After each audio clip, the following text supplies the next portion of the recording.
Louis ran through sheets of rain, regretting his decision not to have hailed one of the ubiquitous black taxis that patrolled Edinburgh's George Street, now conspicuous by their absence.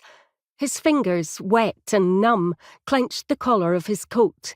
He cursed his attempt to stem the flow of irritant droplets staining his shirt in damp, dark patches and moulding the cold material uncomfortably to his chest. Escaping the constant deluge, he finally entered the warm hallway with an involuntary shiver. Rainwater dripped from him, forming globular beads on the floor. A sudden stillness settled around him. He felt tired and quickly removed his drenched jacket with a welcome relief. Louis had enjoyed a few drinks with work colleagues in a city bar, and now his taste buds stirred for more. In the kitchen, he plucked a beer from the refrigerator. He savoured the cold sensation as it caressed his throat, and wondered why the first drink from a bottle was always the best. It took a few moments for the contours and shapes of accustomed objects to gradually unfold, emerging from the darkness as the refrigerator's thrum washed over him, reminding him, as it always did, of the purring of a contented cat. He placed the half-drained bottle on a work surface and slid his feet from the confines of his shoes, a release that enabled him to curl and stretch his chilled toes. He considered making something to eat.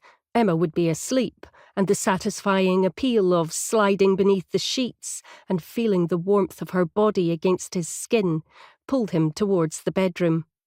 The door stood ajar. Revelling in anticipation, he peered through the dull light. Gently he pushed the door, which protested with a tired creak. The crisp white sheet provocatively rose, like a solitary hill, shrouding the bed and sparing his eyes. The sheet slid from entwined bodies, exposing their nakedness. Louis felt himself drowning, as if rushing water had engulfed his lungs, stealing his words of reprisal with involuntary gulps for air. He stared at them, incomprehensibly paralysed. Emma lifted her head. "Oh shit, Louis, I'm sorry." The words hang in the air, taunting him. Instinctively she covered herself and her shame.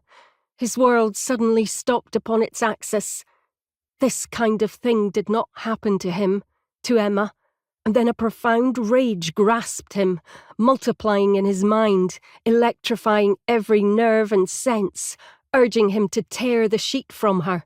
He moved into the room, a demented animal, and his life of intricacy and detail, the life he identified as his own, was ripped from him.